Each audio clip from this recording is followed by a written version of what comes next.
Alright guys, तो यहाँ पे फाइनली सोलो लेवलिंग सीजन 2 का न्यू एपिसोड आ चुका है। तो चलिए फिर ये वीडियो शुरू करते हैं, बाकी बातें वीडियो के एंड में कर लेंगे। अब जैसे कि आपको याद होगा, लास्ट एपिसोड के एंड में इधर जिन्वो इस गेट के पास आ गया था जहाँ पे बॉस रहता है, ठीक है। तभी पीछे से यहाँ पे चाहे ही आ चुकी थी और उसने पूछा था आते साथ कि तुम यहाँ पे क्या कर रहे हो, और उसने यहाँ पे अपने नाक पे रुमाल लगा रखा होता है। तो यहाँ पे जिन्वो बता देता है कि यार वो खो गया था, उसको रास्ता नहीं मिल रहा था, इसलिए वो यहाँ पे गलती से आ गया। तो चाहे ही इधर जिन्वो को बताती है कि तुम्हें यहाँ से दूर हट जाना चाहिए क्योंकि ये बॉस का रूम है। इधर जिन्वो इंप्रेस हो चुका होता है चाहे की एबिलिटी से, क्योंकि जब तक वो बोली नहीं थे तब तक जिन्वो को ये भी नहीं पता था कि वो उसके पीछे खड़ी हुई है। तो सच में वो काफ़ी ज़्यादा कमाल की है। यहाँ पे वो नोटिस करती है कि यार जिन्वो के हाथ में थोड़ी देर पहले एक वेपन था लेकिन अब नहीं है। क्या वो बस ऐसा सोच रही थी? यहाँ पे वो बताती है कि अगर तुम बॉस को गुस्सा दिला दोगे तो हो सकता है कि पूरी माइनिंग टीम की जान खतरे में आ जाए और वो सबको खत्म कर दे, तो यहाँ से तुम्हें चले जाना चाहिए। और यहाँ से जब जिन्वो जाता है तो वो साइड से निकलता है। चाहे एक चीज़ नोटिस करती है, वो अपना हैंकी निकालती है और आते साथ यहाँ पे स्मेल कर दिए जिन्वो को। वो पूछती है क्या तुम सच में कोई हंटर हो? तो जिन्वो कहता है हाँ। यहाँ पे वो उसकी रैंक चेक करती कि वो एक ई रैंक का हंटर है। तो चाहे कहती ठीक है फिर जाओ वापस, ये बहुत बड़ा डंजन है, संभल के जाना। मैं आपको एक बात बता दूं कि यार उसको हर हंटर में से एक अजीब सी स्मेल आती है, बदबू सी आती है, लेकिन जिन्वो की स्मेल उसको काफ़ी ज़्यादा अच्छी लगी। ये किसी आम हंटर की तरह नहीं थी। अब ये बात यहाँ पे बाकी सारे माइनर्स को जब पता चलती है तो काफ़ी इंप्रेस हो जाते हैं ये लोग। वो बोलते क्या बात है यार, मतलब तुम टकराए भी तो किससे?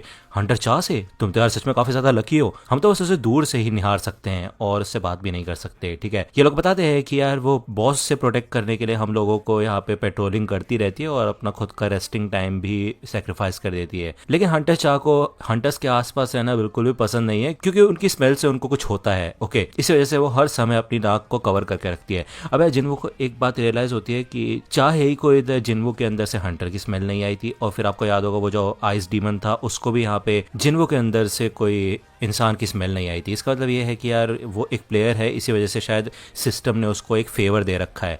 ये मिशन यहाँ पे ख़त्म हो जाता है तो इनका बॉस होता है जो वो अच्छा खासा पेमेंट दे देता है यहाँ पे जिन्वो को। वो कहता है कि तुम्हारी वजह से आज हमारा काम जल्दी ख़त्म हो गया, ओके, क्या तुम हमारे साथ ज्वाइन कर लोगे इस फोर्स को? मैं तुम्हें अच्छा खासा पैसा दूंगा। लेकिन यहाँ पे जिन्वो इस ऑफर को ठुकरा देता है। वो कहता है कि अच्छा ठीक है, कल भी हम एक रेड मिशन पे जाने वाले हैं, कल लगातार 2-3 रेड मिशन है ए रैंक और सी रैंक के, तो क्या तुम वहाँ पे आओगे? तो जिन्वो बताता है कि उसका जो इवैल्यूएशन है वो परसों होगा और कल तो वो जा ही सकता है। तो वो कहता है ठीक है फिर चलते हैं। अब ये एक ऐसा मिशन है जहाँ पे 2 असॉल्ट टीम्स जाने वाली हैं, ठीक है। ए रैंक गेट के अंदर 2 ग्रुप जाएंगे लोगों के, इसके अंदर कोई एस रैंक का बंदा नहीं होगा, तो ये काफी कमाल की बात होगी और खतरनाक मिशन हो सकता है। यहाँ पे हमें रात का सीन दिखाया जाता है। चाहे इधर हंटर ऑर्गेनाइजेशन को कॉन्टैक्ट करती है और वो संग जिन्वो के बारे में इंफॉर्मेशन निकालने की कोशिश करती है।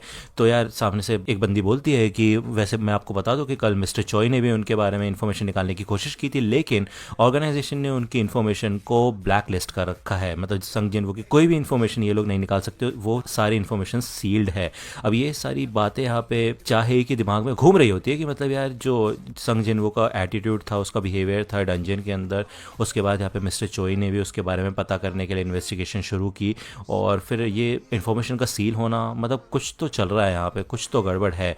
और पहली बार वो किसी ऐसे इंसान से मिली है जिसके अंदर इतनी अच्छी खुशबू आई थी एक हंटर में से, है ना। तो ये काफ़ी अलग बात है। यहाँ पे हमें अगले दिन का सीन दिखाया जाता है जब वो यहाँ पे इस साइट के पास पहुँचता है। तो ये सबके सब लोग संग जिन्वो को देख के काफ़ी ज़्यादा खुश हो जाते हैं। अब ये माहौल देख के यहाँ पे उसको अपने पुराने स्क्वाड की याद आ जाती है जहाँ पे मिस्टर सॉन्ग वगैरह थे, जूही वगैरह थे, ठीक है, आपको याद होगा। वो यही सोचता है कि काफ़ी समय हो गया उसे ऐसा महसूस किए हुए, ठीक है। तो ये लोग यहाँ पे अपना माइनिंग का मिशन शुरू कर देते हैं और काफ़ी तेज़ काम करते हैं जिन्हों, जिस वजह से इनको काफ़ी जल्दी लंच टाइम करने का भी मौका मिल जाता है, जिसके बाद ये लोग ए रैंक के डंजन में जा सकते हैं। अब इनका काम यहाँ पे काफ़ी अच्छा खासा तेज़ी से चल रहा होता है, मतलब काफ़ी कमाल की बात है। तभी यहाँ पे एक हंटर आता है, मतलब एक कैप्टन मान लो तुम असॉल्ट टीम का, जिसका नाम होता है सॉन की हुन, ठीक है। अब ये बंदा यहाँ पे आता है, ये कहता है कि हमें एक बंदे की ज़रूरत है जो कि हमारा सामान उठा सके। आज वो हमारा वाला बंदा एब्सेंट है, वो आ नहीं पाया, और जो रिकवरी टीम है उनके बंदे भी कम पड़ रहे हैं, तो इसलिए हम माइनर्स के पास आए हैं, मतलब तुम लोगों के पास आए, तो तुम में से कोई है जो चलना चाहता है, तुम्हें काफ़ी सारे पैसे भी मिलेंगे। तो ज़्यादातर लोग तो मना ही करते हैं क्योंकि इनका जो कैप्टन होता है वो भी यही कहता है, माइनर्स का कैप्टन, कि देखो यार ये तो सिंपल सी बात है कि किसी ए रैंक के डंजन में एक लो रैंक के हंटर का जाना काफ़ी ज़्यादा खतरनाक हो सकता है, फिर चाहे वो सामान उठाने का ही काम क्यों ना हो, ठीक है। फिर चाहे तुम कितने भी पैसे दे लो, कोई भी नहीं आने वाला। लेकिन तब यहाँ पे पीछे से जिन्वो हाथ उठाता है। अब उसका कैप्टन उसे बोलता है, मतलब माइनर्स का जो ये लीडर होता है, कि तुम कुछ चंद रुपयों के लिए अपनी जान दाव पे मत लगाओ। लेकिन जिन्वो कहते हैं कोई बात नहीं, मैं बहादुर हूँ, ठीक है। अब सॉन की हुन पूछता है कि तुम्हारी रैंक कितनी है, तो वो बताता है ई रैंक है। वो अपना इंट्रोडक्शन देता है और जिन्वो भी अपना इंट्रोडक्शन देता है। अब ये वाला गेट कल वाले गेट से ज़्यादा बड़ा होता होता है। अब 2 पार्ट में ये टीम्स अंदर जाएंगी। पहले तो फर्स्ट असॉल्ट टीम अंदर जाएगी, ठीक है। अगर कुछ अंदर खतरनाक होता है तभी सेकंड टीम को अंदर बुलाया जाएगा, वरना सेकंड टीम को अंदर जाने की कोई जरूरत नहीं है। इस टीम के अंदर 6 ए रैंक के हंटर्स, 3 बी रैंक के हंटर्स होते हैं। और कमाल की बात यह है कि इसके अंदर कोई भी एस रैंक का हंटर नहीं है, फिर भी ये लोग इस गेट के अंदर जा रहे हैं, जो कि काफी कमाल की बात है। ये लोग इस गेट के अंदर एंटर कर जाते हैं, ठीक है। इस गेट के अंदर आते साथ ही जिन्वो को एहसास होता है कि इस गेट के अंदर से उसको अलग सी फील आ रही है, मतलब जैसा रेड गेट में से आई थी उसको फील, ठीक है। मतलब कुछ अजीब सा फील हो रहा होता है। तभी साइड में ये हंटर होती है, ये कहती है देखो चिंता मत करो, हमारे जो लीडर है, कैप्टन है, ये काफी ज्यादा स्ट्रांग है और यहाँ पे जितने भी हंटर्स है वो सच में काफी ज्यादा स्ट्रांग है, तो तुम सबसे पीछे हो, ओके। तुम्हारे ऊपर कोई भी मैजिक बीस्ट अटैक नहीं कर पाएगा। यहाँ पे कीहुन अपने मन में सोच रहा होता है कि यार अभी वो सिर्फ एक टेम्परेरी कैप्टन है, लेकिन इस मिशन के बाद वो परमानेंट कैप्टन बन सकता है। अभी भी वो एक कैप्टन और वाइस कैप्टन से अच्छा नहीं है, मतलब ए रैंक का बंदा है ये, लेकिन फिर भी इसको यहाँ पे अपने आप को प्रूव करके दिखाना होगा।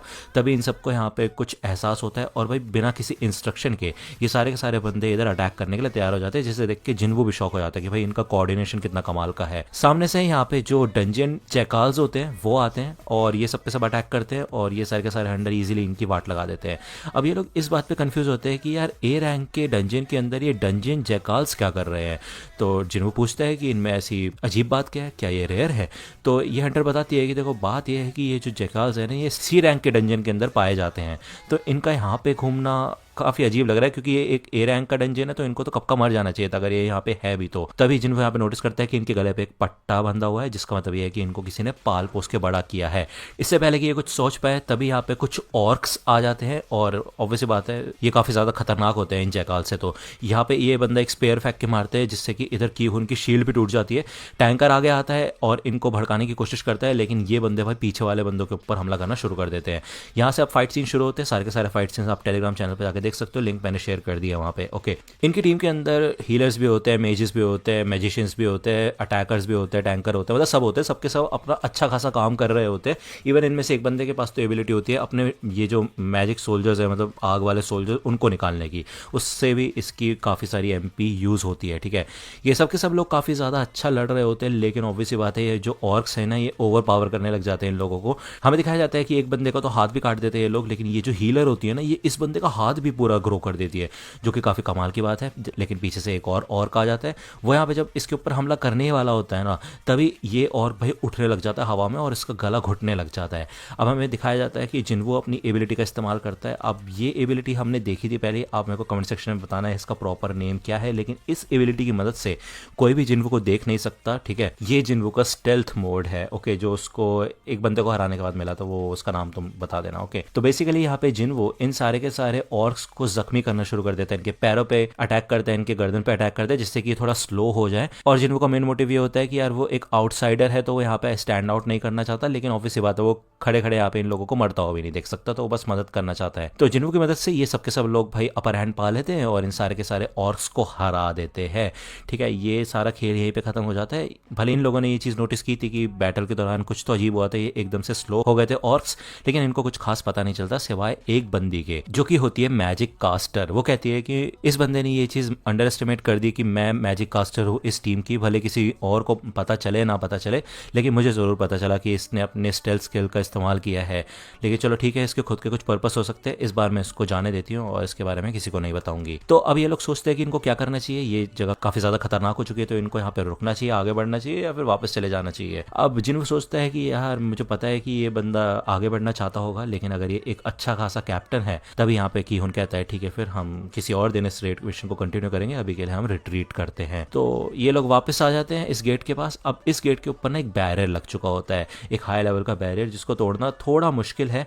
मैजिक कास्टर कहती है चिंता मत करो, मैं कोशिश कर सकती हूँ, मेरे को थोड़ा समय मिले तो मैं इसको तोड़ने की कोशिश कर सकती हूँ, लेकिन इसके अंदर उसको काफ़ी ज़्यादा ताकत लगेगी। तो ये यहाँ पे मेजेस वगैरह आ जाते हैं, अपनी कोशिश करते हैं इस गेट को तोड़ने की, लेकिन इसके बाद इन तीनों की ना वाट लग जाती है, आंखों से मुंह से खून निकल जाता है। ये एक कर्स मैजिक था, एक ट्रैप था इन लोगों के लिए, क्योंकि यहाँ पे पीछे से काफी सारे ऑर्क्स आ चुके होते हैं, ठीक है। तकरीबन 50 होते हैं ये लोग यहाँ पे। अब ये लोग लड़ तो नहीं सकते क्योंकि भाई बेफालतू में मारे जाएंगे ये लोग, ये इनका सामना भी नहीं कर सकते।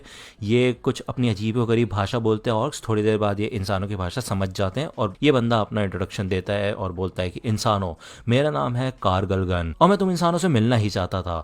अब कीहुन पूछता है कि ये एंट्रेंस क्या तुमने ब्लॉक किया है? तो कारगलगन कहता है हाँ। कीहुन पूछता है कि क्या तुमसे भी कोई ताकतवर जीव है इस केव के अंदर? तो कारगलगन कहते हैं क्या तुम्हें लगता है कि मेरे से कोई ताकतवर हो सकता है? अब देखो तुम्हारे पास दो रास्ते हैं, या तो तुम मेरे सोल्जर्स के हाथों मारे जाओ या फिर तुम मेरे साथ चलो। तो कीहुन यहाँ पे इस ऑफर को मान जाता है कि वो इनके साथ जाएगा, ठीक है। अब जाने से पहले यहाँ पे कीहुन संग जिन्वो को कहता है कि तुम लोएस्ट रैंक के हंटर हो, तो जैसे ही हम यहाँ पे लड़ाई करना शुरू करेंगे ना, जो भी आगे होगा, तो मोस्ट प्रॉब्ली ये गेट का जो बैरियर है वो हट जाएगा और तुम्हें सबसे पहला काम ये करना है कि गेट से बाहर निकल के सेकंड असॉल्ट टीम को इन्फॉर्म करना है इस सिचुएशन के बारे में। तो जिन्वो कहते हैं देखो तुम्हें मरने की जरूरत नहीं है, क्या तुम मरने के बारे में सोच रहे हो? यहाँ पे साइड में से हीलर आती है, वो कहती है कि मैं भी एक फेवर चाहती हूँ तुमसे, ये मेरी एक शॉर्ट विल है, मैं चाहती हूँ कि तुम ये बाहर लेके जाओ। अब ये सब के सब लोग आगे बढ़ने के लिए तैयार हो जाते हैं। जिन्वो कहता है कि ठीक है फिर, लेकिन मैं अभी के लिए अपने पास रख रहा हूँ, मैं चाहता हूँ कि ऐसा कुछ हो ना। दूसरा यहाँ पे हमें बाहर चाहेई का सीन दिखाया जाता है जो कि संग जिन्वो को ढूंढते ढूंढते यहाँ पे आ चुकी होती है। वो पूछती है यहाँ पे इस माइनर वाले लीडर से, तो लीडर बताता है कि वो तो गेट के अंदर गया हुआ है, ठीक है, एक पोर्टर के रोल के साथ। ये लोग यहाँ पे आते हैं अंदर और भाई ये काफी बड़ा कासल टाइप होता है अंदर से, और इधर काफी सारे ऑर्क्स भी शामिल होते हैं। तो यहाँ पे काफी अलग अलग टाइप के ऑर्क्स होते हैं और इनका एक किंग भी यहाँ पे शामिल होता है जो कि कहता है कि इंसानों स्वागत है तुम्हारा। अब यार ये एपिसोड यहीं पे खत्म होता है, नेक्स्ट एपिसोड मैं कल लेके आऊंगा।